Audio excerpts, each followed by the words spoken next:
have them come along as they will. Well, thanks for joining us, everybody. My name is Jonah Fogel. I'm the program manager for the Environmental Institute. I run our research development programming, the seed grant programming, as well as student engagement opportunities, which are internships and graduate fellowships and things like that.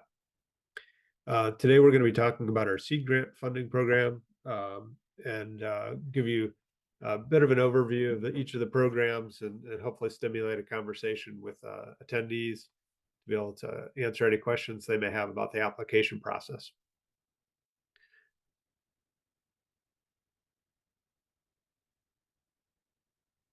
So the Environmental Institute believes in the sustainable future for humanity and the planet. And one of the things that we feel we can do through the university to most support that vision is to offer interdisciplinary research and training that is at the intersection of climate change and human well-being. There's a lot of very interesting research going on currently at the university, and we want to stimulate additional research that is impactful.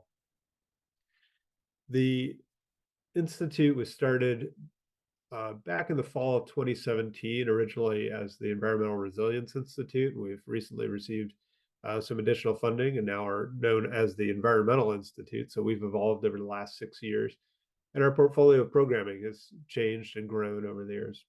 We used to offer seed grant funding and a few student engagement opportunities, and now as you can see, we have a much wider portfolio of opportunities. So I just wanted to provide that perspective and let everyone understand that we currently continue our seed grant funding programs, which are the CoLab, Spark, and Rapid programs. But we've added some signature research programs called the Climate Collaboratives. Those are very large university-funded programs that are about $1.5 million over a period of 3 years. And they enable us to be very place-based and engaged with sort of a co-production model of research. And the cycle for funding on that is once per year. We'll do that one more year next year. Generally, the call for proposals on climate collaboratives ends in the spring, and we make selections of those projects in the summer. We also have our climate restoration initiative and a few other projects going on that are outside of our seed funded program. So we definitely are encouraging a lot of very large scale interdisciplinary projects. And we are always bringing teams together and trying to have conversations with researchers. So if you have need to host a a workshop or anything like that to stimulate a team forming and coming together, we're very appreciative of those opportunities. So let me know if there's something I can do for you in that regard. We have staffed up also in the last year or two and to be able to offer some new programming. Our postdoctoral and practitioner fellows programs, the climate fellows and practitioner programs are offered by Henry Boachi. So if you can find him on our website, connect with him. That's a good opportunity to receive some funds for postdoctoral researchers, which is sort of a cohort model. And then our practitioner fellows are external folks that are paraprofessionals and they want to become part of the academic scene at UVA. And so we provide an opportunity for them to be in residence for a semester or two, depending on the person, and that's highly negotiated. So the intersection there is that they have to have a faculty host. So if you have somebody in mind, I'd encourage you to reach out to Henry. He can certainly walk you through that program and how that would work. And then again, we have our student programming. We've offered both J-term and summer internships. We also are closed. We just closed on our graduate fellowships. We offer a summer graduate fellowship program. Usually 2-3 folks that are currently graduate students doing research. We try to sponsor a little bit of interdisciplinary opportunities for them. Last year we had great success with that, and one of the graduate fellows received some national accolades for their work. So we're very proud of them. And then we are going to be entering some new opportunities this fall through our Decarbonization Core program. Also a fairly new program. That's where we take a faculty member and pair them with an external organization put a student intern in the middle, and enable a translational research opportunity to take place, usually trying to decarbonize an external organization's operations or the product or service that they offer. And usually the research is a core component. The knowledge that we have at the university is a core component to helping them do that. And the student receives a great workplace opportunity to focus on climate action. We'll be talking more about that this summer. So if you have an interest in that or you have a partner in mind, please let me know. I'd love to hear from you. Again, today we're going to be talking about our seed funding programs.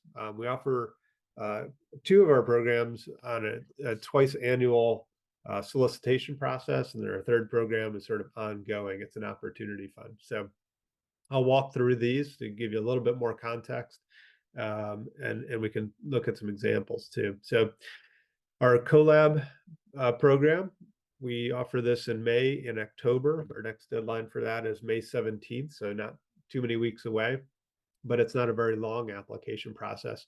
The core of this program is that it's 4 interdisciplinary teams. You don't have to have already established yourselves, but we do want to have a solid list of members. It's not, something where you're trying to figure out and formulate who the team might be. It's something that you have a group of people together.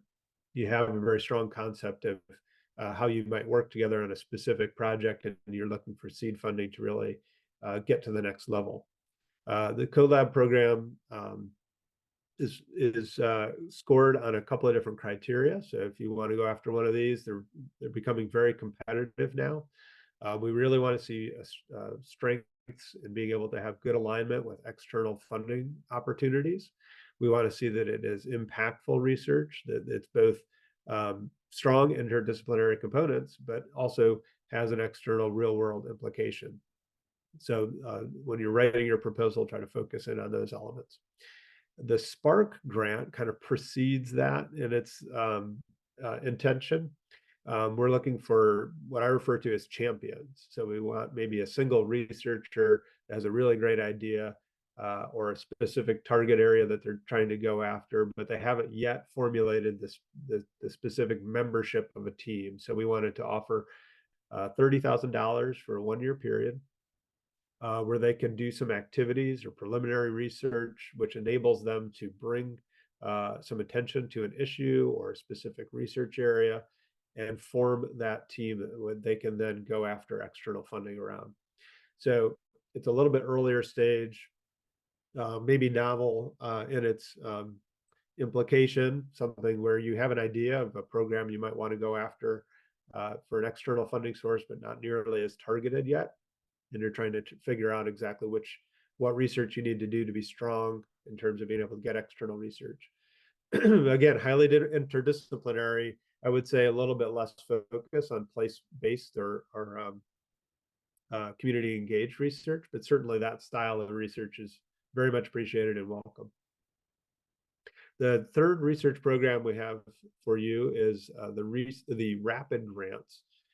We used to offer the RAPID program specifically for time-sensitive research, and our thinking on that has evolved a little bit into being more of an opportunity fund for researchers. So, well, you can imagine that there are opportunities in terms of ephemeral data, or if you haven't collected information but you're going to miss your opportunity, a RAPID grant may be very advantageous for you in that regard.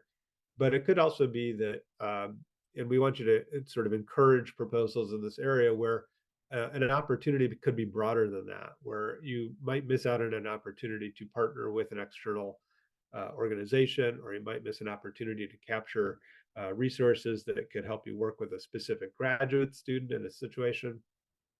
So think broadly about that idea of an opportunity. We do want researchers to be thinking about research specifically. So the activities you would propose are still around the research concept. It's not meant to be specifically a bridge fund for travel to a conference or anything like that, unless it was specifically tied to dissemination or translation of the research product that you've already developed. So those are some of the core areas for our research programming. These are some examples of collabs we funded in the past, very different in their assemblages of research strengths, very different in their topical areas. We have funded everything from water management to the navigating the new Arctic, and even the energy center. Excuse me, the energy transition. So thinking about different components of this sort of climate and environmentally sustainable research focus. Our Spark programs were just started a year or two ago, but they're also very diverse in terms of their thematic areas and their intentions. So we have people that are exploring new technologies, low carbon technologies, or low carbon materials. They don't have a long track record necessarily, and so they're building this cohort of folks that might be interested in that. Um, I think it's interesting that some of the work that we've already funded has now come back around, and the conversations have changed. So what we've learned through the Sparks, for example, have enabled larger conversations among research faculty. Right now, we're thinking about how, for example, biomass based materials might be both grown, processed, and developed for market, all within the university and in partnership with external organizations. So it's not just about exploring a specific technology now, it's about how do we explore the full technology stack of how that might be used in society. Likewise, we have a faculty member we've funded on managed retreat. So thinking about how we're going to be adapting to sea level rise, how communities are going to respond, individuals will respond. Since funding that proposal, we found that there's 2 or 3 other faculty members who are working in that space, and now they have been incorporated into a much larger proposal. So some of the foundational elements that have been coming through the Spark programs are now sort of enabling us to converge across departments, across schools. So we're very pleased with the style of research that's kind of coming out here.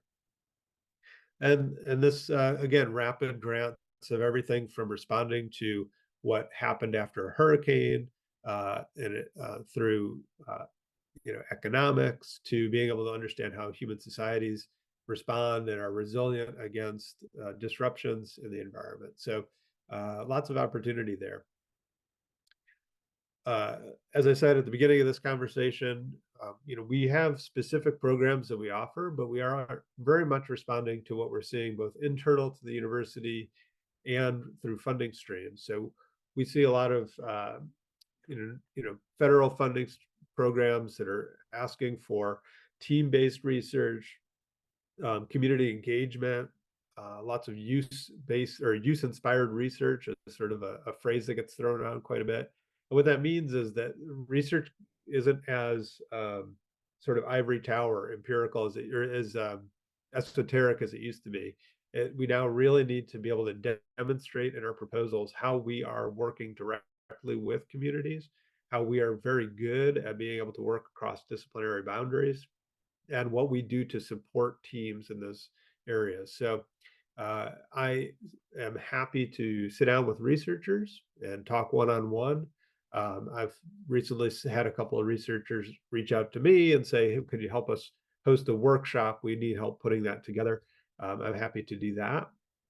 More and more, I'm focusing on research development activities. So if there's an external call for proposals, I'm trying to cultivate a network of researchers that might be in a good position to be a strong candidate for that program. So I'll sit down with you and we can figure out what a proposal might look like, who needs to be on the team, what elements of the proposal can we co-develop. So I'm happy to do that. And then working to do a little bit of training and education. So moving from sort of what I would refer to as aspirational thinking about team-based research to really competent core skills for being able to be sustainable in that regard. So I'll leave it with you there. And I'm happy to field some questions. My contact information is here. I definitely encourage you all to go to the website and look at the opportunities tab on our website. That's where you'll find the open calls for proposals. And also a number of the other projects we funded over the years. So that's it for the presentation. I'm sure there's a few questions out there in terms of the application process or things like that. So I'm happy to sit with you as long as you'd like. I have until 2 o'clock today.